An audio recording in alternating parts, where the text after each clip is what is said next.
Day or good morning or whatever, because we are in between 11:45 and 12. Now we're going to have this session on, before that I am Dr. Nandini Kumar. I was formerly the ICMR as Deputy Director General Senior Grade.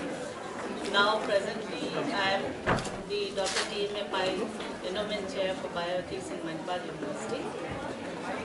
Going on to the session, this is the plenary, second plenary.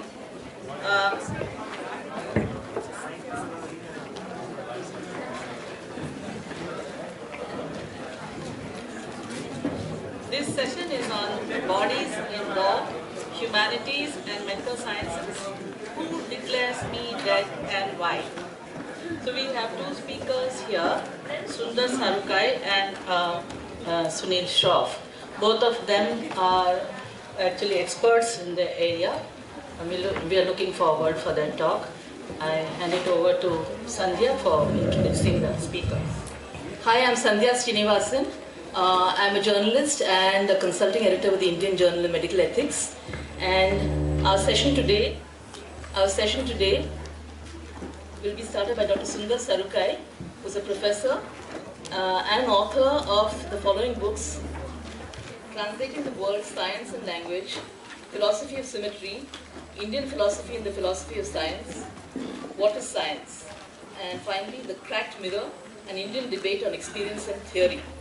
Dr. Sarukai is currently at the National Institute of Advanced Studies in Bangalore. Dr. Sarukai, you will have 20 minutes to speak. After that, we will open up the discussion for the audience. Because there's slight differences in the kinds of presentations we're going to make, after which Dr. Shroff will speak, and after that discussion we'll open it up for the connections that we see between the two presentations. Dr. Sarukai? Thank you, Sandhya. It's a great pleasure and honor to be here. I thank the organizers for this wonderful opportunity to share some thoughts from a perspective which might be very different from the other dominant perspectives coming from the medical community. In my very brief engagement with medical ethics and the medical community, we often find that there is always a kind of obstacle you need to overcome in terms of the nature of the disciplines of philosophy and medical science. So rather than talking about what philosophers have talked about death and the body, I want to use this occasion to actually show you why would philosophers think about what they do in the manner that they have done. Why would they talk about the world in the ways they have done? So in order to understand the motivation of thinking philosophically to raise these questions about the ideas of body and death. This panel is titled very intriguingly as Who Declares Me Dead and Why? I think the title itself suggests two very interesting points. There are two very crucial elements in this title. One, by asking why is somebody declared dead, it raises the possibility of asking the question that perhaps death is not so obvious. If death was so obvious, the question of why somebody is to be declared dead and who can do that particular job is not as important. And there is something very fundamental about the nature of death that this question very immediately grasps. The second is also another interesting formulation. It says, who declares me dead? It doesn't say, who declares my body dead? And the invocation of the me as the object of death raises another set of very important questions. And what I want to suggest to you today is that these are the kinds of reflections on the nature of the body which has deep consequences on understanding the nature of death itself. And within the way modern medical science conceptualizes both the body and death, there are some inherent tensions which I hope to show. So, we could begin, instead of looking at various philosophical theories of death, you could begin with a very simple understanding of death, which is to use an obvious meaning of death. And which is to say, well, there's a stopping of all human functions, perhaps there is decomposition of the body and so on, and stop it at that. Why then would we have to theorize about death? Why would we have to think about death in far more complex forms other than just saying, this is what death really is? This question becomes important because if we have had a capacity to know who is really dead, then we would not be asking the kinds of questions we are asking, not just in this conference, but also in the large literature in this particular field. So the confusion seems to be that sometimes you're not really sure that somebody is really dead. And how could that be? I remember, interestingly, as an example of historical ways of diagnosing death, for many years, for 200 years, as historians tell us, you would use stethoscope to detect death. And stethoscopes, of course, are one measure, perhaps, of measuring and seeing whether somebody is dead or not. And then earlier on, there's a lovely account of how people who were declared dead and who were buried in caskets often were very worried that they would wake up after 2 days. And George Washington was supposed to have famously said, what I really hope doesn't happen to me is I wake up in my coffin 2 days later. And it seems coffins are built with air supply, constant air supply, and also alarm systems, just in case you wake up. Which means the person who might have thought you're dead and put into the coffin is not, there's a small percentage that you're not really dead. And of course we keep reading these stories about people waking up just as they're about to be cremated and so on. Now, what the questions this raises is, of course, this could be for a very minuscule amount of people, but it's raising a question about the nature, the concept of death itself. Then, of course, now we have neurological criteria and other criteria, and now, of course, the brain stem criteria, or the full brain, cessation of the full brain activities. I think Dr. Schroff will speak a little bit about that today. But why is this confusion there even today? Why can't we come to a more very clear-cut definition and finish it at that? Today it becomes a much bigger problem because death is a very important legal term. There are very deep consequences of defining death in a particular manner. It is very important, of course, for transplantation or remote organ donation, whether the body is already dead or not dead. There are today's with medical technology, people continue to live under technological support, and somebody has to make a call that the person is actually dead. And those kinds of questions which arise in terms of continued sustenance of life raises far more questions of death. In the context of modern legal parlance, the question of the time of death also becomes very important, both for transplantation and also for questions of will. And there are various interesting, intricate details about why those are very important. So time of death is also an extremely important problematic concept. So one way to understand there's some amount of confusion that is present in something so obvious as death, is that this confusion could arise in two ways. Death is not so obvious. To understand that is to understand it by two ways. One is to say that the object of death is not clear. Or one, you could say the object of death is clear, but the object itself is ambiguous. Or two, the object of death itself is not clear. What I mean by that is, captured by the title, who is it who really dies? When you say something dies, a human body dies, when I say the object of death, if you say the object of death is the human body, this physical body, then you could say, well, I know who is dying, but the moment you have ambiguity about it and say you are dying, a person is dying, a self is dying, and not just the physical body is dying, then the ambiguity gets translated into the lack of clarity on what is actually dying. I hope you see the point, because around it you can see how various theories of death and body arise. So just let me clarify what the implications of this are, because what you're asking, well, one way in which you could respond to this is to say, well, let's start with the very basic definition. Forget about all these kinds of thinking about it. Let's start with the very basic idea that death in some sense signifies an end, an absolute end. An absolute end which is not an end of some kind which something else begins afterwards. An absolute end, an absolute lack of continuity. That when you die, you really die and there's nothing more to look forward to it. If I have a fracture or I lose a leg, of course, as an end of whatever that leg function is, but I have something else to look forward to, there's continuity of it. Death constitutes a kind of a final ending to it. Now, if you could say, in that sense, therefore, the physical body dies and it disintegrates and whatever happens to the body, and that's the end of it. Whether it's the person who dies or the body who dies, that really constitutes an end. But the problem here is this. that dying does not always have to be seen as the end. And most cultural traditions do not see dying as an end. So to invoke the idea of something as completely coming to an end by this act of death is not part of our, I would say, when I say our, I mean a very large community of cultural beliefs which animate our day-to-day lives. How is that possible? For many, and these are very strong narratives, that dying is not the end but a beginning. What kind of a way of understanding this could be, right? To hold a position like this is actually to hold a theory of a body. In other words, what I'm trying to, there's one simple point which I'm trying to make here is that a theory of death, any notion of death that you want to talk about, is based on some particular theory of body that you have to hold. And if you have alternate theories of body, you actually have alternate theories of death. And it is not easy to encapsulate these theories of death in just one line or one particular characteristic. Now, how is it possible that death can only not be an absolute end, but a temporal process, a process in which something ends but something else begins? And the way in which we understand this, as many traditions in the West and the East have done, is to understand the body not in terms of the physical body, but as body as animated by a soul. For example, it could also be the self, the invocation of the me in the title here.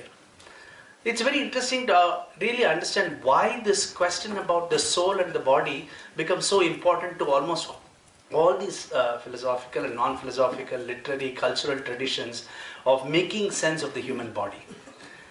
Now, what is the idea of death for such a body in which there is a soul? Let's assume that there is something in this kind of a narrative, that there is a soul, which the definition of me is actually this physical body with a soul or the self. No, so the death really then becomes not the end of everything concerned with you. Death, in fact, is the liberation of the soul. So we look at all soteriological traditions, including many, if not all, most religious traditions, then death is only an end of a particular part of what constitutes you or what constitutes I, and that is the physical manifestation of the body. But death is actually the beginning of a completely new life for the soul, if you like, because the soul transcends the idea of the body. And therefore, the question of death is not to be understood in terms of a means and of a complete notions of absolute end, but only as a form of freedom and a form of escape for the soul, which is bound within the body. An extremely powerful argument, as I said, definitely in all religious traditions, but also in many cultural traditions, even when you talk about ancestors and so on. Now, this kind of an idea of death is obviously dependent on what kind of an idea of a body that we have. And where then do we get this idea of a body which allows us to question this, give us an idea of criteria of death in medicine? And there the idea of body, as we all know, comes from some notion of science. And when I'm talking about some notion of science, I particularly want to problematize the relationship between science and medical science, and the very easy invocation of science within medical science. But that's a debate, a completely different debate. But the point for science, and that's where there's a very strong coherence with the idea of the body in modern medicine, the criteria of death which follows from that, and science, is the fact that for science, matter, the idea of the material or the physical, becomes the grounding for any kind of existence or any kind of a body which is present before you. So therefore, for science, all that you need to do to understand the definition of a body or what constitutes a body is to describe it in terms of its material characteristics. And in fact, if you look at the history of science, one of the great ways in which biology also begins, our understanding of the human body begins, has often been conflicted with this very problematical problem of the human body. The human body, which is called as animate bodies, which are animate compared to inanimate objects, seem to do certain things. They seem to act, they seem to move. And therefore, the belief that if we are like all other objects, just body and matter, but we are different in the sense we also act in particular ways, and therefore the question which begins, a central question which animates, I think, all of philosophy in all traditions, is why then should the body move? Who is the mover of the body? What makes the body move? The ideas of the soul and the self, etc., all arise only not because you have some theological or religious sets of belief systems to hold on to, but because you're trying to give an account of the body experiences. How do we explain the fact that certain objects have motion while certain objects like rocks and things do not have? So if you understand, so for science that was a very important problem, and therefore, as you know well, that in the early definitions of the problems of science which it confronts is a definition of life, whether life is a kind of a force which animates the body and so on. And then for biology, you have to remove this idea of a force which is non-material which runs the body. So in some sense, you have to have a body which is completely material, completely physical, but what is the best model for it? And the best model for science actually to have a material body, a body which is just of matter, comes from machines. Machines are a wonderful example of inanimate things without things like soul and self and so on, which can also move and do very many things. And therefore you model the body as a machine. And not only do you model body as a machine, early biology models everything. Every biological process is a machine. A cell is a machine. Your heart is a machine. It's a pump. It does things like a machine. And machine is a wonderful way for science to hold on to material body without any of these other kinds of non-material entities like soul and self and so on. Now, a machine also runs through things like batteries and so on, which are also material. So it really fits very well. But the problem is that that does not solve the problem for science, for our definition of a scientific body or a physical body as just being a scientific material body. And there is always a great gap in the scientific conceptualization of material scientific conceptualization of a body and the body which is characterized by our deep experiences of the body. Now, first of all, why it is not enough? We could begin with a very simple observation. A body is dead, let us say it's decomposing. A decomposing body, which is a sign of a dead body, is also a sign of a live body. It's living. What is living are millions of things which are living. They're eating the body, you can see parasites. The body is actually alive. It can be grossly alive. That's why you see the grossly alive dead bodies in horror films, for example. Now, what is it that we want to say? You don't want to call that as a living body. You would say that the body is dead, but there are living things around it. And for us to be able to assert that the body is dead, even though the processes of living are going on in great power and energy in a dead body, is only possible if you acknowledge the fact that the body is a unity. What collapses is the unity of the body. And what do we mean by the unity of the body? That everything which works in the body is working together. That's the machine metaphor. Things are all working together, and what happens in disintegration of the body is my eyes are being eaten up and I'm not reacting to it. The other parts of the body, something is happening, we are not reacting to it. The body becomes a body. Very ironically, the body becomes a dead body only because the unity of the body, that togetherness which characterizes the body, is lost when we are physically dead. But unity itself is not material. There's nothing material about the idea of unity. It's a much larger synthesis of the idea of unity. Thank you. And therefore, what I'm trying to point out here is that even your understandings of materiality cannot capture these kinds of ideas of the body and death. Now, how else would you actually understand these different theories of the body? I will give you one example of how there are many different traditions. Social science has done this extremely well. Gender studies has done this very well by questioning the obviousness of the given body. And to put a very long story short, maybe if you have questions, we can talk about it. We recognize in these traditions that the body, there is actually very little that is natural about the body. And the body is actually very socially constructed in very many complex ways. And therefore, there is no, by saying all this, what we are trying to say is, there is no availability of an object called body, which you can very clearly assert, very clearly without ambiguity, that the body dies. That's the whole consequence of this, right? Now, I'll give you another idea of the body and I'll end with that, because this gives you a very different way of understanding this. And this is from the Indian philosophical traditions. If there is one tradition, definitely compared to the Greek and the post-Greek tradition, the European Western tradition of philosophy, which begins fundamentally with talking about the body, it's these various different Indian philosophical traditions, including yoga, Sankhya, and so on. And what is interesting there, it's not about whether we accept them or not accept them. That's really not the point. The point is, as I said, I want to understand why they think the way they think. Now, what is interesting there is that argument, consistent argument which comes in all these philosophical traditions, which is that there is no one body, that the body is actually made up of different types of bodies. Very, at the outmost level, you have a gross body, then you have a subtle body. You can have other alternate conceptions of the body like causal bodies, divine bodies, and so on. The idea here is very simple. Why are these philosophers suggesting the fact that one physical body, the way we call it, what we call as physical body, is not enough? Because it doesn't account for our experiences. It is not, these arguments about the fact that bodies are different layers of bodies are not being given as doctrines. Definitely not religious doctrines. They are trying to account for our experiences. It's a phenomenological account of the body. Makes sense of why we have the kind of experiences that we have. Now, if there are different types of bodies, like the gross body, the subtle body, and the sheaths of bodies, which I'm sure many of you know, which includes a question of the sheath made of food, and breath, and consciousness, and so on, then if you ask a simple question of the body dies, you could ask a question, which of these bodies die? Is it the gross? Most often when you talk of the physical death of a body, you're talking of the gross body dying. And that therefore the larger question of consciousness and stuff still remains. And these are not trivial questions, or not even questions which have to do with ancient thought. Because I'll end with this point.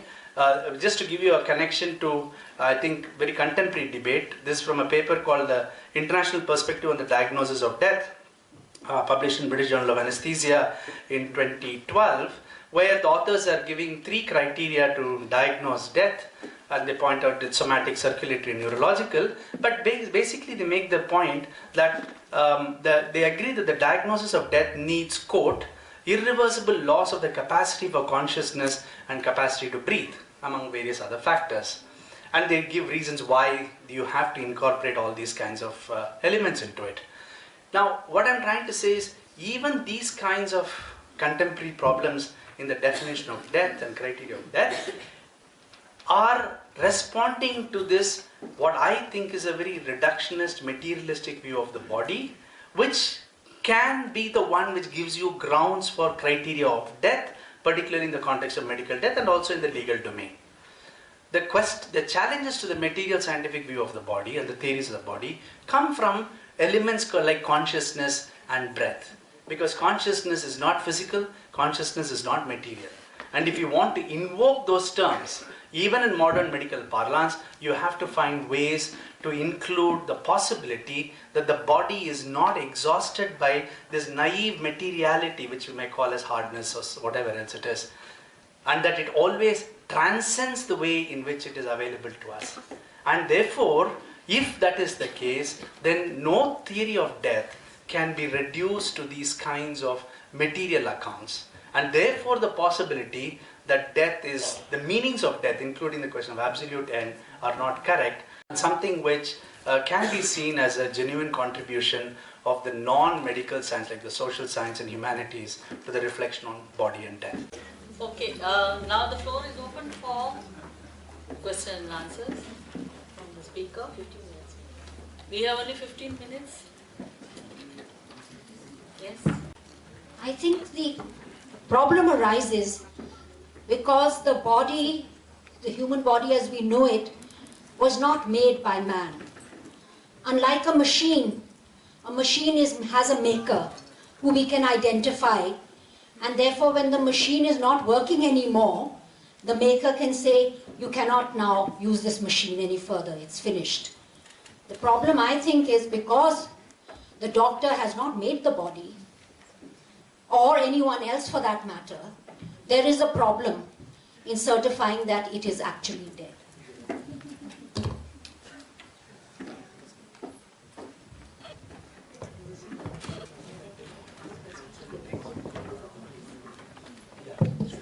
Would you like to acknowledge the alternate rationalist perspective? Alternate rationalist perspective. That I mean, we are all random bits of protoplasm on a random planet in a random universe. From dust we arise, and to dust we go.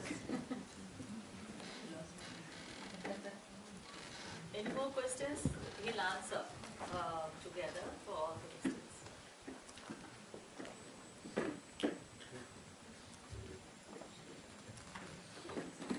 I have, not a question, but I would want you to answer this, that when you have your loved ones who are terminally ill and you lose them, a part of the grieving is going back to the last few days and the moments.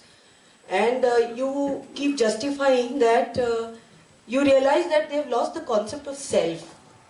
So the person is already dead. For me, if I lose my concept of self, I'm already dead. I would not want to live if, and that's also linked to my sense of dignity. I don't want to live if I'm not myself, I'm somebody else. So, would you think that if I leave an instruction that the day people feel that I've lost my this thing of concept of self, me, I and myself, then I don't want to live anymore. What would you say to that? Thank you. We have one more question. What do you mean by subtle body and sheath, etc.? Excuse me, one question. Yeah, I wanted to ask a question. There are different definitions and understandings of body, like consciousness. Is the physical body and consciousness, are they coterminous? I am saying, can you say that you have a physical body, but you have no body of consciousness?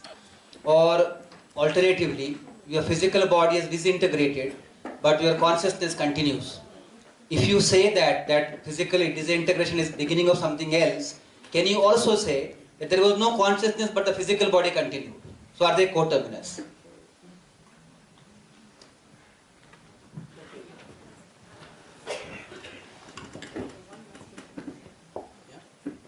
Thank you. Major questions, but I'll try and be very brief so we can probably continue the conversation later. The first question about the maker is actually a very deeply troubling question. It's a very important question in theology, for example, as we know. The maker question is important. There's the clockmaker argument, which is also, the fact that you discover something in nature because it has a design, that means somebody must have made it. So perhaps the maker argument for human is also of that kind, that the body is so complex, it could even have evolved and somebody could have to make it, etc. It's a theological argument, it's that a lot of people have responded to it in different ways. But I think that question can be addressed directly to the theme of this particular panel, which is who declares me dead. Now, if the maker is the agent and the creator of the human body, then who has the capacity to declare me dead? And here the question we are talking about here is whether a doctor, with whatever kinds of training that they have, has the capacity to declare somebody dead, right? Now, what then constitutes that knowledge one needs to be able to declare that somebody is dead? And if the problem, and I was very careful to avoid this theological question with body and death, it's an extremely important part of it. But knowing what kind of responses people would have, I was trying to do the other kinds of philosophical arguments about it. But if you go into the theological argument, then you would say, like for example in the Yama doctrines or doctrines of God having control over death, then the question of the time of death, the nature of death, the decision on death is not just for certifying, even the decision of death is given back to the hands of the maker. So the maker problem, I think, is very, it is a difficult theological question. But suppose we don't have that, then how do we, if like modern medicine would not begin with that assumption, then how would we then address this question of, what is the criteria for that? That's what I was trying to deal with. There's the question about alternate rationalities. I think it's an extremely important point. I mean, maybe we are just random bits. We are accidents, and not maybe, very probably we are, right? We are just random bits, and there are millions of other civilizations like us. We come into life, we die, etc. That we can grant. None of what I'm trying to say is related to any kinds of the transcendent, etc. The problem I'm posing here is this. It is to show an internal tension within medical science when you invoke science as a paradigm to define the human body. That's all. I'm not at all interested in this larger, I mean, I'm not even taking a position on any of these larger questions. Everything that I say will hold good even for this. If we are completely random bits, we came into life and we die, and all that we are just physical bodies. None of this focus of other things. But the only point I'm interested in is this, that medical science bases itself on certain claims of science, whatever it is. You know, in fact, I'm not even uttering the other dangerous word in such organizations called Ayurveda. So, you know, because you know the kinds of response which comes to that. What I'm trying to say is, it is based on the question of science, whatever the notion of science is. And for science to be functional in the way it is, if we understand the structures of science, it's built on a very important and I think an extremely radically important insight about science, about reducing the kinds of the world that we see into material physical entities. And it has a very complex definitions of material and physical. In fact, my argument often has been that biology and therefore medical science has not been able to tap into the richness of how you could have alternate definitions of materiality like modern physics has, for example. Modern physics, very famously Einstein, in the preface to his book on special theory of relativity, says the matter is not the ultimate reality, it's only fields, and fields are these kinds of ambiguous, not ambiguous, these kinds of extensions over infinite space and time. So there are very important, powerful accounts in physics about the question of materiality, which biology and the human body arguments have not taken into account. So my point in my exercise here was just to show, if you hold on to this scientific theory of the body, because the reason why would I want to start with it? Because our definitions of death are very closely related to the scientific theories of the body. And the scientific definitions, criteria of death are related closely to scientific theories of the body.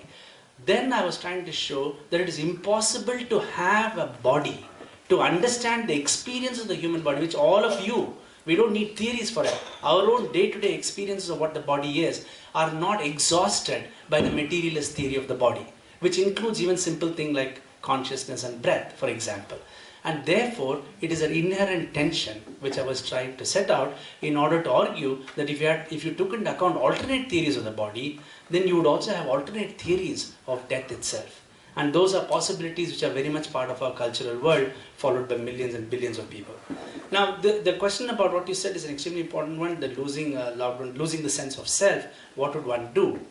Now, if I was a philosopher, and I am very happy with I agree with the idea that there is a concept of self which is very important, then definitely in terms of identity, I may feel that loss of self is the death of oneself.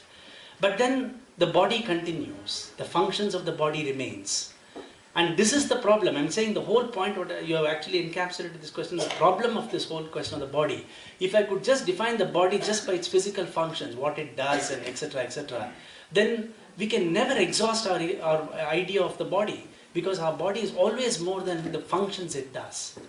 And we end up believing that other concept of self, which organizes the maker who is sitting inside us, in a sense, the seer, the doer, that is the idea of consciousness and self, that is operating the body.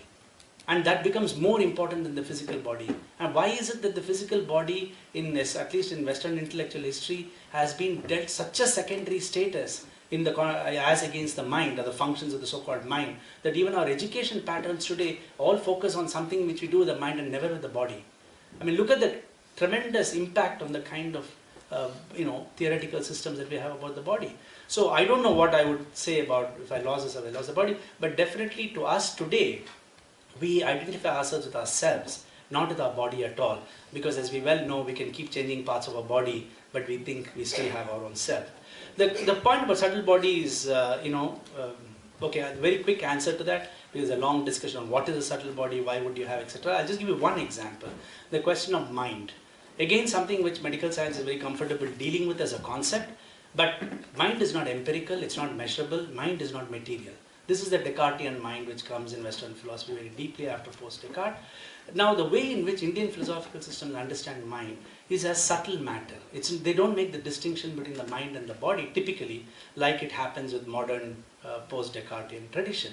Now, what you are trying to say by that is, because it answers a lot of very interesting philosophical questions and so on.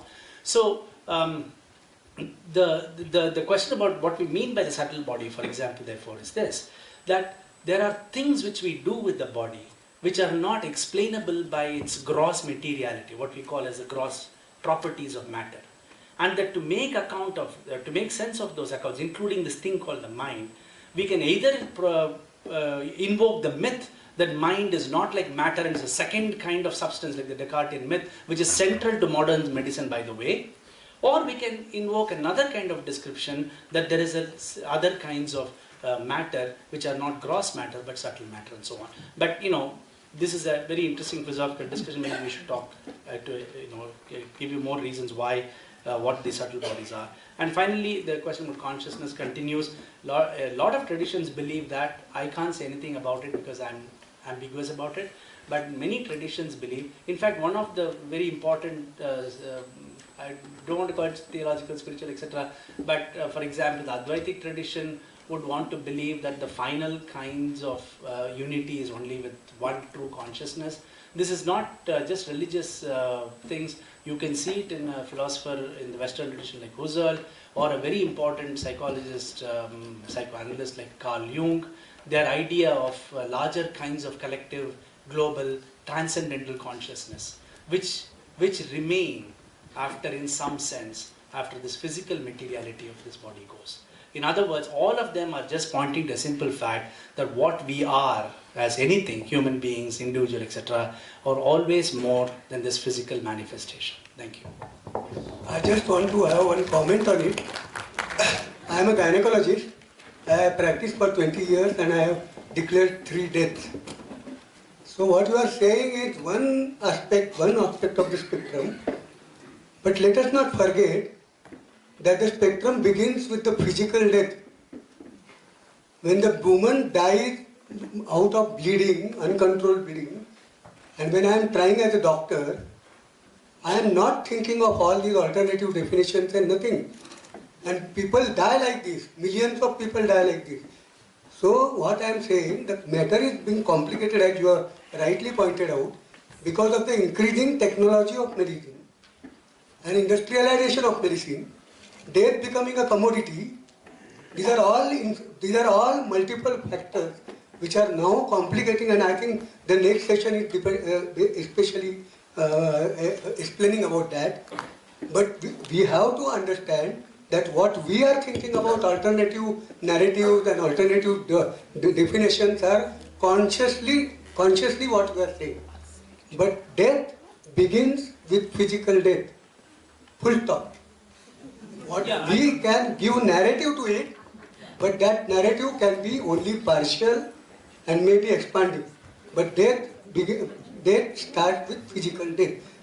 I added that with increasing technology it is getting complex.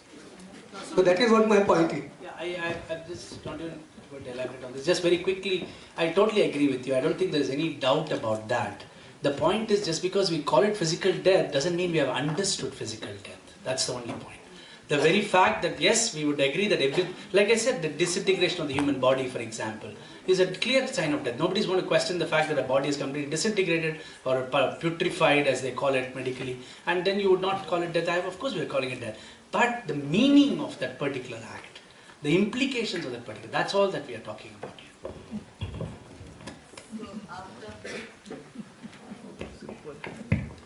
So after that excellent talk by Sundar and the type of questions that were raised by the audience, while you are at it still, we will have the next lecture, next talk by Dr. Sunil Shroff, and after the questions pertaining to that, we will have 5 minutes for interconnecting thoughts on both talks. Dr. Sunil Shroff is a consultant in urology and renal transplantation at the Madras Medical Mission College in Madras, in Chennai. He served as the head of the Department of Urology and Transplantation at Sri Ramachandra Medical College for 20 years and trained many postgraduates. Current president of the Nephrology, Urology and Transplantation Society, managing trustee of Mohan Foundation, the most important NGO that promotes deceased donation transplantation. Published extensively, holds postgraduate degrees in surgery and urology from the UK. I'm cutting this short because I want to give time to Dr. Slides which I have taken from my colleague, Dr. Dale Gardner. It's a very interesting, discussion, and I wish I could listen to Sundar a little more, because he gives another dimension to death. And I'm going to talk about the tension you talk about, Sundar, and the commodity which the gynecologist raised about death, and where do we currently stand in India, and what we really need to do as far as medical science is concerned.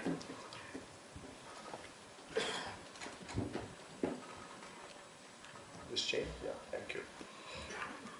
If you look at birth and death, with birth you can make it as a, when you look at evaluation of birth, birth is a singular event. Somebody is born, you put the time down, and it's a singular event. However, as Sundar has said already, and he left at a very good juncture where he talked about somatic death, circulatory death, and neurological death, the same cannot be said about death today. That has become more complex with time, and especially in the last 60 years. The diagnosis of death has changed, over time. Before, 1850, we used to have this death, wards where a body would be left to decompose, and doctors would come and inspect the body to look for rigor mortis, decomposition, before the deceased would be taken away for burial or cremation. And in 1850, the stethoscope came on as an instrument to diagnose death. So, diagnosis of death became a little easier. And in the last 60 years, there has been some, the brain death came on scene, and that has changed a lot of our perspective about death. What happened after 1960 was that there were three events which are very important in the 20th century medicine when you talk of brain death. It happened because we had mechanical ventilators to treat critical patients. We had defibrillators to restore circulation, cardiac function, and advent of successful organ transplantation. So these three things came along, and that's how brain death came onto the scene. If you look at the historical aspects of brain death, it was a mechanical positive ventilation came on in 1950, and followed by this very famous paper by Moulart and Voulin from France, which talked about coma dépassé, beyond coma. And then you had in 25 from 1960 to 1995 a lot of discussion regarding brain death. The Harvard Medical School criteria for brain death, calling it the reversible death, and Mohandas' paper in 1971 on brain death criteria, and then the Conference for Medical Colleges, Royal Medical Colleges, and the American Academy of Neurology accepting brain death as form of death. And this is what Mohandas and Chow said in 1971 in his publication. He said that what we are attempting to define and establish is, beyond reasonable doubt, it is a state of irreversible damage to brain stem. Irreversible damage to brain stem is a point of no return. So what is the brain stem? You have this picture of, say, MRI of the brain, and you have this brain, the larger brain, the outer brain, which is the brain for your thinking, your personality, your motor functions, and so on. And then you have the brain stem. And brain stem is important because it's a vital area for preservation of life. This is where you have your consciousness, in the brain stem, because your reticular endothelial cells, your fibers are there, your system is there. And the breathing, the respiratory capacity to breathe is in your brain stem as well. So this is the core, of your body, which if it doesn't function, then there's no return. It's irreversible. So brain stem is like the motherboard of a computer. If the motherboard dies, the computer will not work. And same way, if the brain stem goes, you cannot breathe, you don't have consciousness, so you die. So this is brain death, different causes of brain death: hemorrhage in the brain, no blood supply to the brain, tumors of the brain, and this is the picture showing no blood supply to the brain. But brain death is different from a death which is cardiopulmonary or circulatory death, because the heart is beating, the body is warm, and the spinal reflexes are present. And this is what the monitor will show, the heart still beating. And technology has made death more complex from here onwards, because what you're doing is, medical science has made it possible to continue a non-conscious life. That's what medical science has done.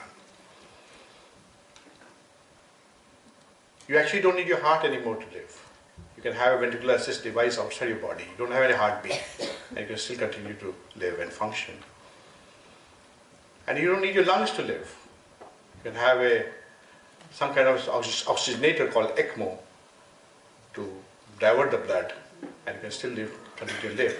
So this triangle for life, the brain, the heart, the lungs, can be looked at in kind of a compartment, different compartments. So one can function without the other compartment. And that is why the death has become more complicated. And dying is more of a process, because the different functions and cells of the body die at different rates, they decay at different rates. You can actually take out the skin and bone and put it, preserve it and use it for many years afterwards. The standard definition of death, if you look at the circulatory criteria, which is followed, is irreversible cessation of circulation and respiratory function. And normally you need just one doctor to certify this death. In England, almost 33% of organs today come from this kind of death, circulatory death. And that's what has increased the organ donation rate. Why is circulatory criteria important? Because with loss of circulation and respiration leads to breakdown of cells, tissues, bodily systems, and eventually the organism as a whole. This doesn't happen in brain death. But what is more important is that anatomically, even in circulatory death, because there is no circulation to the brain, no circulation to the brainstem goes. So anatomically, death is actually located in brainstem. Hence, human death requires irreversible loss of capacity of consciousness combined with irreversible loss of capacity to breathe. So the definition of standard definition of brain death will be irreversible loss of neurological function. It's called neurological criteria for death, where there is consciousness and respiration. And in India, this happens in ICU settings. You require 4 doctors to certify brain death, and they need to do it two times, 6 hours apart, in an adult and 24 hours in a child. And certification in India for brain death is only done if there is organ donation. So that kind of becomes a little complex.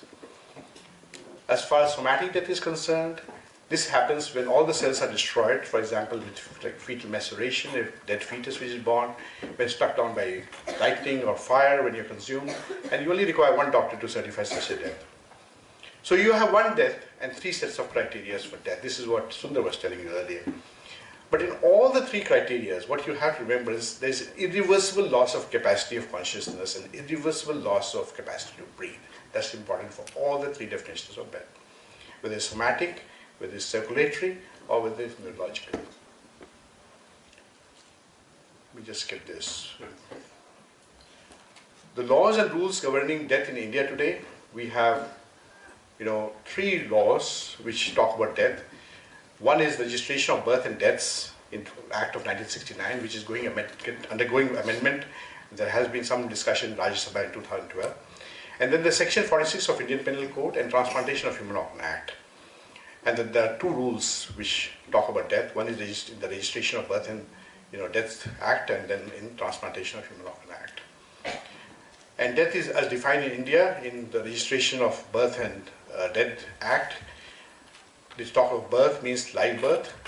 I'll tell you a little bit more as we go forward. And when you talk of death, what it says is death means permanent disappearance of all evidence of life at any time after live birth has taken place. That means all evidence, which means if your brain is gone but your heart and lungs is functioning, it will not account to all evidence. It means that still some life is there in the body. So this death definition says all evidence of life, which means technically a doctor can challenge brain death concept in India, even though it is a law, saying that all evidence of life is not gone. And if you look at live birth defined in India, I mean, if you read the underlying lines, it says that live birth means complete expulsion or extraction from the mother of a product of conception, irrespective of duration of pregnancy, which after such expulsion or extraction breathes or shows any evidence of life, and each product of such birth is considered to be live born. So here again, they talk about all evidence and they talk of breathing. And then there is death in Indian Penal Code, which doesn't enlarge very much. It just says the word death denotes death of a human being unless the contrary appears in this context. And then there is Transplantation of Human Organ Act, which talks of it talks of natural death, where all life is extinct. And it talks about brain death, where brainstem is gone. In India, we take brainstem again as for death to be defined, and it is to be certified by specialists. This is Transplantation of Human Organ Act of 2011, which has undergone amendment. There's a form number 10 to certify brain death. This is a brain death patient with severe head injury. And if you look at the brain death procedure, it needs to be, for brain death to be recognized, the procedure of declaration is defined. And you need 4 doctors. You need 4 doctors to certify brain death. Hospital medical administrator, treating medical officer, neurologist treating the patient, and an independent specialist from a panel authorized by the government. And all 4 needs to sign this document for it to go forward and to declare brain death. This, the most common, one of the common cause of death in India is road traffic accidents, as we know. I don't have to enlarge. We have 160,000 fatal road traffic accidents in India. And in that, 67% have head injury. And in many of them, you have brain death. So you have potentially a large pool of organ donors available to brain death in this country. But if you look at leading causes of deaths in India, there is no mention of neurological death. There's cardiovascular, there's asthma, there's malignancy, and others, with no mention of brain death. It's not recorded. So problems we face with brain death is because in India it's linked to organ donation. Only in organ donation you certify brain death. That's where the problem is in medical science at the moment in India. And organ donation, like kidney donation, has a huge stigma in the society, as we know. It's always, when you talk of kidney donation, we talk of organ commerce. And some hospitals are worried about their reputation in certifying brain deaths in such a situation. And unless brain death is declared, you can't talk about organ donation to relatives. And if relatives say no to organ donation, switching off ventilators is again a problem. These are stories which you read in the press about kidneys being stolen by doctors. Movies and television perpetuate these myths. And the language used by some doctors when they talk of brain death to relatives is kept alive for organ donation, kept on life support instead of saying that they are on artificial support. And these kind of poor communication leads to the mistrust. So problems we face is natural death as form of death is acceptable universally, whereas brain death is not well accepted. Brain death concept not well understood by doctors, administrators, and the police. Brain death certificate cannot be accepted as a form of death certificate. We need to delink brain death from organ donation. Certification of such brain death is cumbersome process in even organ donation because you need to do 2 certifications at 6 hours apart by 4 doctors. But if there is no organ donation involved, then we can make the brain death certification simpler. We can make the procedure to be done by just 1 doctor instead of 4 doctors. So we need to delink brain death from organ donation in India. And we need to further elaborate the definition of death. The Birth and Death Act is getting amended in 2012, I'm told, and brain death has to be included. It should be similar like US, where they have uniform declaration of death, and the death certificate for both brainstem and cardiorespiratory should be 1 certificate. There are many government orders now which says that in the event of brain death, you need to fast for organs. This is a Uniform Determination of Death Act in US. An individual who has sustained either irreversible cessation of circulatory or respiratory function or irreversible cessation of functions of all the entire brain including the brainstem, is dead. A determination of death must be made in accordance with accepted medical procedures or standards. So I'm going to leave you with 2 more slides. What next is coming? Why things are going to get a little bit more complicated in another 2 years' time when you meet here. In January 20th, 2016, a head transplant surgery was performed on a monkey, and it caused no neurological damage and kept the monkey alive for quite a few days. And in 2017, the first human head transplant is going to be attempted. We already have a volunteer for it. It's a Russian computer scientist who has a degenerative disease of his body, who wants his new body. So he's going to undergo a head transplant, and we have an Italian surgeon who is ready to do it. So what happens then? Body head or a body transplant? So when you meet in 2 years' time, I'm sure this will be top on the agenda. This is going to happen this year. So I'll leave you with this quotation from Rosenbaum, who says, if one subject in health law and bioethics can be said to be at once well settled and persistently unresolved, it is how to determine that death has occurred. Thank you very much.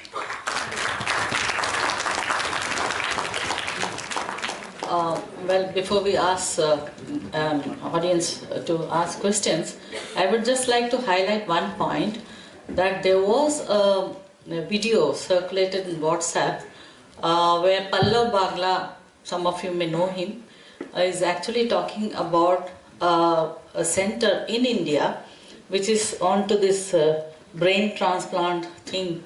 And the ethical issues that were actually highlighted were that if the head of the male goes to a female body, there could be problems. Because the way of thinking would be different. So now the floor is open for asking questions. If I may start here. So of course, one philosophy we construct is that the body is actually just a machine that the brain uses to carry itself around. Anyway, but that's not the point. The point is that the Uniform Declaration of Death is something that the USA did 40 years ago. We are that far behind. The draft law that we are currently preparing, not the government, meaning ELICIT, the Task Force for the Indian Academy of Neurology, the Indian Society of Critical Care Medicine, and the Indian Association of Palliative Care. The last section is to make a uniform declaration of death mandatory for India as well. But there's one point more that I wanted to come to in response to you, and that is that study after study has shown that when brain death is declared, families do not accept the idea that that person is dead.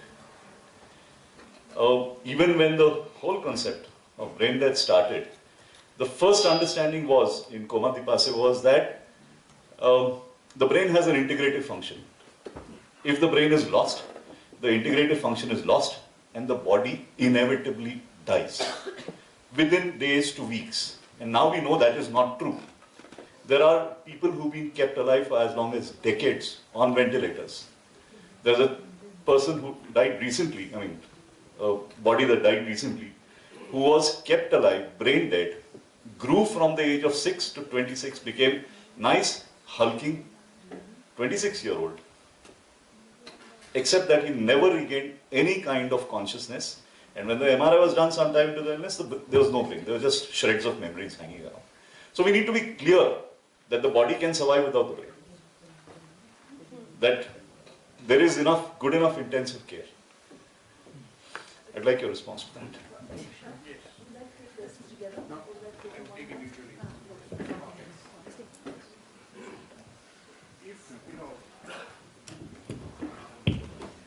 There are no examples which prove that, if there is brain death certified properly, and if the cause of brain death is known, and then it is certified, then it's an irreversible thing. One, all the body functions, the brain is your conductor of your functions. and all the functions of the body depend on the brain. There are no instance in the world literature, if you properly do a brain death certification, it is an irreversible process. That person will not continue to live with a body forever. Yes, but the body will survive, and that is... They will survive for a few days, yes, you're right, on support, on support, Yes. but it's an irreversible process. I completely... And the body functions depend on the brain. Your temperature, your blood pressure, your respiratory mechanisms, they all depend on the brain. You have 9 to 10 integrated functions in the body which is going on. And many of them are dependent on the brain to survive, to live. No, just one last point. This is the crucial point Yes, where it's very crucial everybody, I mean, these questions all come Internationally, together. They come on a together. lot of this discussion, this has been proven time and again that it is not going to be possible. If the brain stem is gone, if the brain is properly certified, brain dead, then it's totally irreversible. Dr. Shah, I just want to make some remarks. One is to continue the remark from the gentleman in the first row. There was a case of a certified brain dead person who was pregnant at that time. Yes, right. Not only survived, delivered a child. Delivered a child. Now, how do you define death? That is one. Now, to come back to yours, you said that skin and bone, when preserved and used, can be used many years later, and cells are still alive. As a matter of fact, I know that in bones, cells are not alive. It only acts as a strut. I do not know whether in skin, live cells are there when you preserve for a long time. In cryo technique, it is alive. In the visceral preserve technique, it's not alive. So, it doesn't matter whether they are alive or not, you use it therapeutically. Works as well. So, number one, no, I have some more. Then you said a combination of irreversible consciousness and irreversible capacity to breathe are needed to certify irreversible brain death. Now, with today's technology, we have ECMO. So, the second component is taken off. Capacity to breathe can be replaced. Now, do our definition of brain death changes. Number 3, you said all evidence of life has to go. Evidence of life is different from all life. All life refers to death of all cells. So we don't have to wait for all cells to die. That is life totally gone. What we are looking is evidence of irreversibility, evidence of function. So it is not needed that all cells to die to certify brain death. You said THOA 2011. THOA is still called THOA 94 only. It's only THOA 94 amended in 2000. Peculiarly, you are required to ask for consent in anybody who is admitted in ICU. A person may be admitted with malaria in ICU, but you will have to ask whether he is willing to donate or not. This is there, that. All of us know. This is paradoxical, but it is there. Thank you. Yes. Okay. Thank you for a very fascinating talk. As you both speakers have said, that the death has now changed from a hard, cold, dusty body to a warm, soft, pink, supple body. And it has become a commodity. Death was in the end, now death is actually very useful for a lot of people who can get organs, for the person who will get this particular ventilator bed, because there's always a line for these beds. So it's a very useful thing now to declare people dead, and we are trying to fit various definitions. One of them is brainstem death or brain death. And we in Pakistan also have the same sort of a problem with declaring brain death and the acceptability of brain death in the general population. Now, even among the intensivists, as far as in our own experience, the question arises, sure, this person is brain dead and we've all gone through the certification process, whether it's one round or 2 rounds, but we've done that. When do we switch off the life support? When we declare brain death, or also when do we declare the person dead? When is the death certificate noted? At the time of declaration of death, when the heart is beating and the body is warm, or when we switch off the ventilator and 2 days later the heart stops?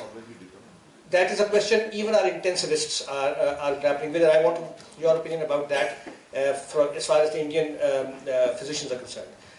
Because getting a physician to write a death certificate, time of death, in a person whose kidneys are making urine, heart is beating, and the pulse is going blip, blip, blip, is a challenge. The other question was, when you mentioned in passing the certification of cardiac death, in which you declare a futility, and then you switch off the get consent, and you switch off the life support, wait for the flat line. And the variation of flat line from 4 minutes to half a minute, it varies in literature. And you wait, and then you restart the heart. And then you salvage the heart. And then irreversibly stopped heart starts beating again. So there goes our definition of irreversible sedation. These are all things that are being challenged, and we as physicians are grappling with them also. And the lay public, of course, is eons away from accepting these concepts. Even our physicians are having a challenge. So I would like your opinion about what the medical community in India is talking about. Thank you. Just to answer your question about when to certify death, certificate-wise, technically, second set of brain death, what you do is your time of death in India.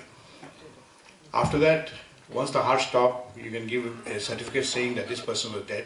Technically, at the time of second certification of brain death is what is accepted in Transplantation of Human Organ Act. With the heart beating? With the heart beating. Because he's dead, as per the definition of the law. It's not my opinion, it is what the law says. Standard opinion. This is why my talk has been on uniform declaration of death in India requirement. I'm talking more on a perspective which is universal, where every physician needs to know that brain death is death, which is not happening in India. And this is where our challenge in ICU is in switching off the supports when the heart is still beating. Because the doctors are a bit defensive, especially in our part of the world, where we commodify organs. So we are on a defensive track, and we need to have clear-cut guidelines. My purpose of this talk is only to enlighten you all that we need a uniform declaration of death. Of course, there are controversial areas, and we can keep discussing it, over lunch and so on. And what Dr. Amlor said about, a baby which was delivered, in a pregnant woman, was brain dead, which is true. She was kept going for at least, I think, 6 or 8 weeks. No, months. No, I mean, I know the case history. It was at 16 or 18 weeks she was declared brain dead, and at 26 weeks or something, she delivered. She was made to deliver by cesarean, and then obviously the supports were switched off. So the body can be kept going for a certain amount of time, even after brain death. That is an accepted fact. And you're right that with advent of ECMO and with advent of ventricular assist device, this is getting more complicated. And we've also had, just to enlarge on your point which you said, we've also had donations after cardiac, donation after circulatory death. We also had a heart transplant, where the heart was again, revived, and it was transplanted. It's been done in Australia, it's I think being done in Canada, and so on. So we are into a very challenging area. But in that situation, when it has been done, it has been that in a brain death situation, where the brain death is completely gone, brain is completely gone, the heart has been made to come to a stop, and then revived. So there was no point of return even there. So ethically, these areas, of course, I know are being now challenged, especially I showed you the slide of the head transplant coming through and so on. And I think this debate and this dialogue will continue. But as far as the law is concerned in India, there is ambiguity. Physicians are not willing to switch off the ventilators. Physicians continue to ventilate the patients even after brain death is declared. Extra money, extra money is charged by the hospitals. There's a lot of mistrust in the public domain. So we need to have a uniform declaration of death. That was the idea of this whole presentation in 15-20 minutes, to try and give you that perspective, because these are areas which we can discuss over lunch for many, many hours and still have arguments on this. But internationally, by the academia, brain death is accepted form of death. It is irreversible. Body functions cannot continue. Let me put it this way. As far as Dr. Amlo's point of skin was concerned, the bone was concerned, the only reason I put that forward was that not all cells of your body are going to die in one shot. It's a process, and that's what the point I was trying to tell you, that even the skin cells will continue to be there and living. You could clone a skin cell into a human being if you wish to, afterwards, even after 5 years or 10 years, whatever. So that is there. That is available to us today with technology, with the modern medicine. And that's what I was trying to present. Obviously, I'm not going to be able to answer all these questions in 10 minutes or 15 minutes. Yes? I have a kind of comment question about the discussion on the second paper in relation to the first. If a person has been kept in suspended animation, alive but asleep for a period of 6 months, then that person cannot ask the question, who is that who declares me dead? Because that person has remained at the level of materiality around him or her throughout that period and has not woken up into a reflective being who is capable of asking that question. Right? And I think the difference which is arising between the two presentations is the fact that what Professor Sarukai is trying to show is that there is a dimension of a person which is not exhausted by the objective empirical evidence. So when you say there is evidence of consciousness, it is not consciousness, it's evidence, something you see objectively as reflected. Now you may have a situation where a person is in a coma and the doctor is about to declare death. And I know there's one case where a sister came and spoke to that comatose body and the body woke up. So evidence of death and death are not exactly coincident.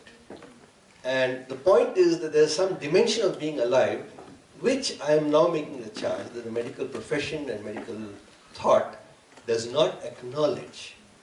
And that is that there is something to life which is greater than simply evidence in objective terms.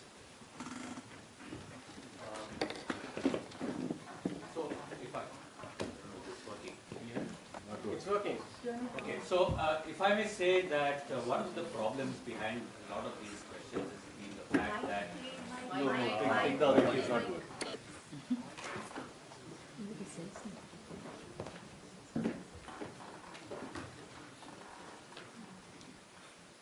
something that you alluded to in your talk, which is that the idea of brain death was not conceptualized but popularized for transplantation. So although it was not conceptualized, but it was legislated and popularized for the purpose of transplantation. We must understand that. If there was no transplantation, we perhaps would not be declaring dead.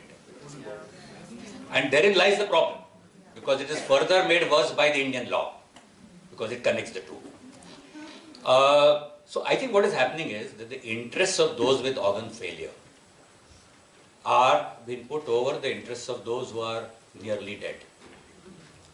There is organ failure. We know there is treatment for organ failure. We know there is transplantation. From live donor kidney transplants, we knew that you can keep people alive. So somewhere historically, we knew that we must push for these definitions of death because we want organs. And therefore, without adequate societal discussion, especially in South Asia and India, on all these issues, I'm a part of that, but we have moved forward towards organ donation, brain death, and therefore we are pushing in that direction because people need organs. So do you think that is also a problem? That's why the delinking is important. That's why the delinking, if we delink the brain death from organ donation, then there are certain situations where we should be able to certify brain death. Organ donation or no organ donation doesn't matter. Because certifying brain death at the moment is hugely cumbersome, doing it with 4 doctors and so on. So that's why the requirement for delinking it, that this is a clinical condition where somebody is brain dead and you don't have to necessarily do organ donation. Let it be a clinical condition. Why have you linked it? This is what the whole point of this presentation is, that we need to delink this. Yes, we finish at 1:10. No, say we finish at 1:10. So after Dr. Nandi, if anyone has questions related to both the presentations, we can go up to 110. After we finish the discussion, Malavika has some housekeeping announcements to make. So we have until 110. It is now 12:57. So does it mean that I'm not allowed to ask soon? You told me not to ask any questions. Okay. Then anybody else has a question? Doctor? No, I want to say that there are certain misconceptions. As someone who worked for 4 years with all other people to try and change the law, there were two things in the law. One was to stop trading, the second was to do brain death. And it is a uniform now in nearly all states in India. It's been passed by the Parliament in Rajya Sabha, Lok Sabha, and been adopted, I think, in nearly all states. So there's a uniform declaration of death. And I want to correct Sanjay that initial declaration of brain death was got nothing to do with transplant. I think the first declaration, the French one, was in 1948 or something. And the Harvard group, these were nothing to do with transplant. It's only in India where you don't switch off the ventilator because obviously the relatives will get upset if the person's heart is beating and you haven't asked for transplant. So there's the delinking. And I think the mandatory declaration of death, according to the amendments, is if there is brain death, then it is mandatory that you should recognize it, and it is mandatory now, according to the amendments, that the doctor has to require request. Is that correct? Yes. The required, not coming into ICU. If you do that coming to ICU, certainly in Gangaram, nobody will come to ICU. Unfortunately, it is so. There is a great discord between what the Act says and what the rule says. I think all of us must go back and read what the Act says. Act says anybody who is admitted into ICU. But when the rules were framed, I was also part of that. We tried to moderate it as much as possible, saying that only when brain death happens, you please ask for consent. But in the court of law, between an act and a rule, the act prevails. This is unfortunately the situation today in the country. No, but the rules prevail. I think the rules prevail.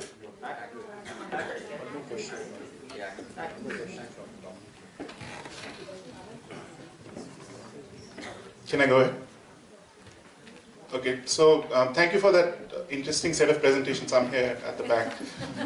I think part of the challenge, also because of the way the theme was structured, is that the debate has become a bit reductionist to definitions, and I'm struggling with that as I was listening into this set of presentations. Because I think while, in medicine we have a very syndromic approach and we like our definitions, what is not as amenable to definitions are issues around quality and dignity and healing. And so the corollary of dying is living. What does it mean to be alive? What does it mean to be meaningfully alive? And is it just a medical criteria which is important in that as well? So I would like to maybe get both of you to speak to the issue of how do we then also talk about obligations of the community, of the state, to also have that meaningful life before we talk about definitions of death being hard and fast sort of issues that we deal with. Because I think that's the central theme of the conference, this whole issue of death and living and dignity and quality. So just maybe some thoughts on that. The end-of-life care should also include discussion regarding brain death and organ donation. And you're right, I mean, in this much of time, perhaps, this is what is possible. It's not so much the reductionist, kind of approach to definitions, but what is ethics and what is law we need to integrate together. And we need to look at the current situation in the country of what problems as doctors in ICU we are facing, as transplant doctors, what problems we face in the community, and look at solutions to this. And that was the idea of this debate. But you're right, in the end-of-life care, somewhere organ donation also needs to be discussed with the family and then to take it forward. there's a lot of discussion about death in terms of who's yet to die. I just want to bring this case wherein a person is being kidnapped and killed and thrown into a water body, and then the police investigates the case and finds that she's been killed. In such cases, the body is dead, and the government doctors plays a huge role to certify that the person is dead. But most of the cases, when we see, because of the legal involvement and the doctors have to attend the cases because they have to prove it, the dead body or the dead person is being treated very bad. So, the number of procedures the dead body has to go through in terms of postmortem, forensic, and most of the doctors deny to even do these procedures because they need to certify the body is dead, and they also have to come to the court to attend cases and say that they have done it. So it's just kind of, why we need to also have discussions about sensitizing the medical fraternity to handle these dead people, because it's just not the body there, it's just not the body, the dead body per se, but it's the person who is dead, and the way they are treated, it's also a trauma to the family. First, you have the media gaze, and then for the procedures, like this case that I was talking about, the skull also was removed because it had to undergo certain surgery and certain tests. So when they handed over the body to the family, it was just a part of only a partial body, and the trauma that the family also had to undergo from each, because the body was thrown somewhere, they say it doesn't belong to our jurisdiction, the legal procedures. But apart from that, I understand the importance of the procedures, but the way these medical fraternity, because of fear of attending cases, the way they treat the dead, and it's also important that the dead also has to be treated with dignity. So absolutely, I have to agree with you. Just following on from, I think, a lot of the previous comments, a lot of the concerns that understandably we have here, we have across the world with the determination of death, is in the context of organ donation because there's this potential conflict of interest.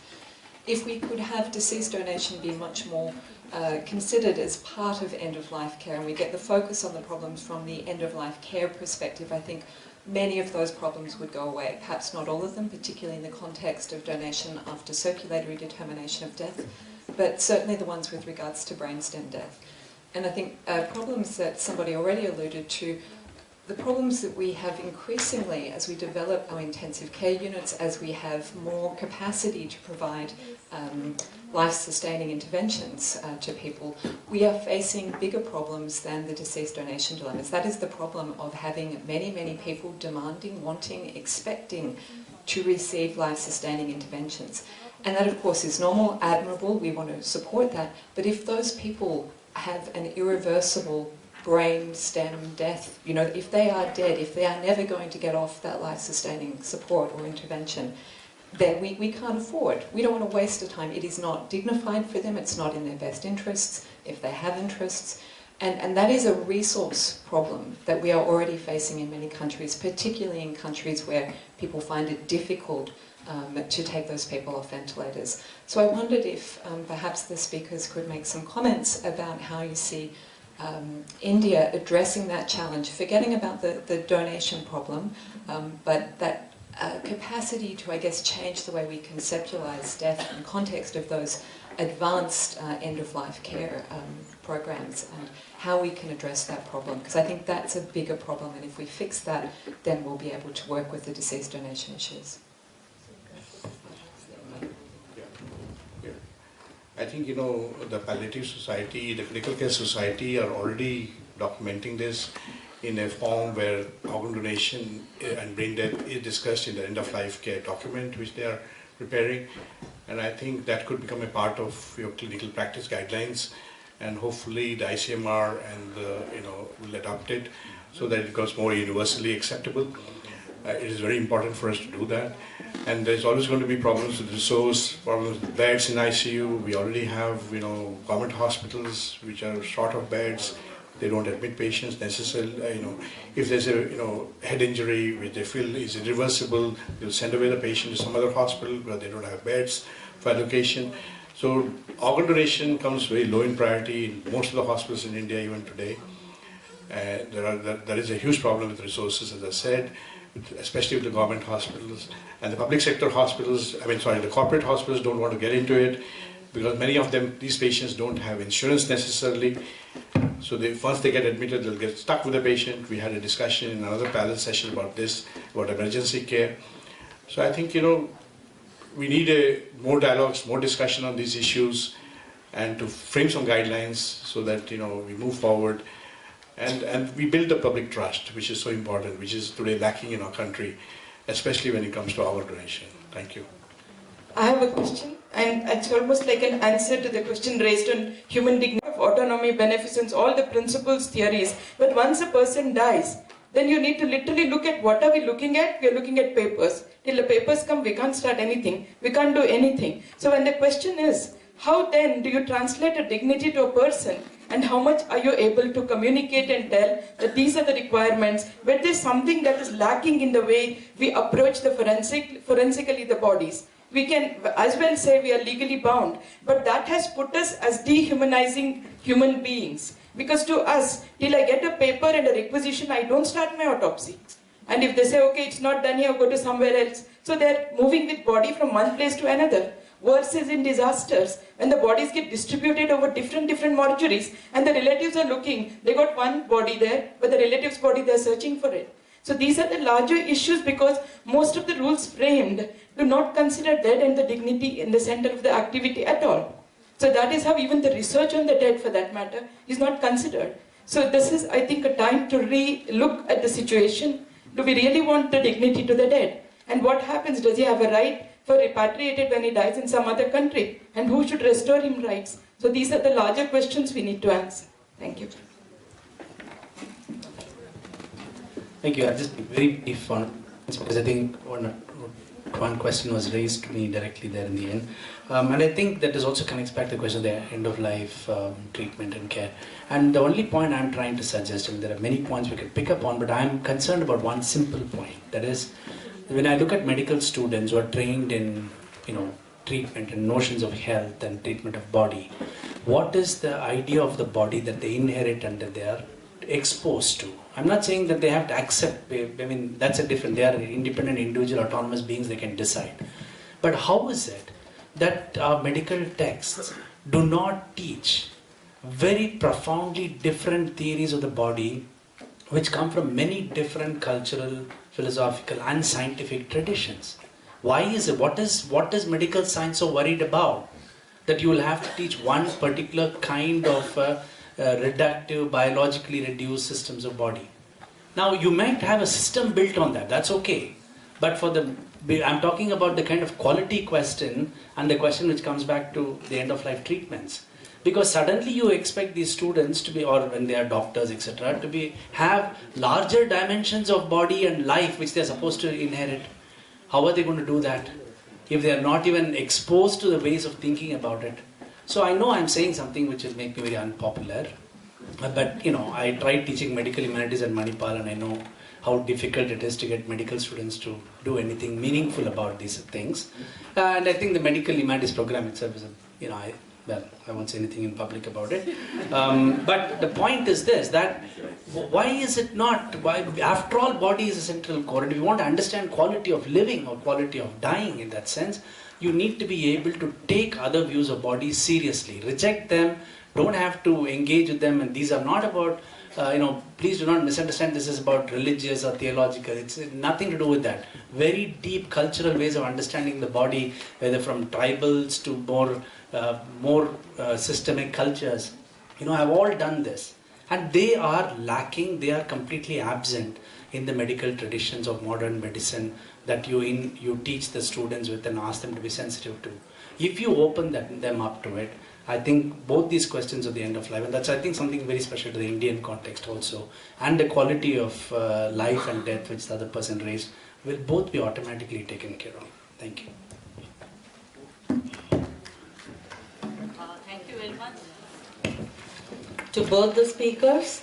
It was a very interesting session. But before closing, I would just like to highlight 2 points. ICMR guidelines actually had organ transplantation as one of the chapters. in 2000 because it was felt that nowhere else there were these guidelines to guide about the definitions, etc., etc. And that's how that chapter had come in. And 2006 also we repeated that. But in the present guidelines we have removed it. Now I'm just wondering whether it has to be brought in. But then this is more related to the practice rather than research ethics. So ICMR guidelines is this one. The present revision is totally on research ethics. So perhaps another document will have to be created to take into the fact that medical ethics also has to be addressed. The other thing is MCI had started a very good program like AdCom. It was to be compulsory for medical students, undergraduate students to undergo that. And starting from anatomy, dignity of body was very much a part of curriculum. But unfortunately, and that was supposed to be mandatory by 2017, some training also was given to the trainers in this respect. Unfortunately, that has also fizzled out. So about the attitude and the, it's necessary to have some exposure to humanities. And the thought about, and Sundar has highlighted that very well, thought-provoking aspects about what body is, what is more than the body. So that's very important because it can make medical students think and be more empathetic towards how they treat the dead bodies as well as the patients.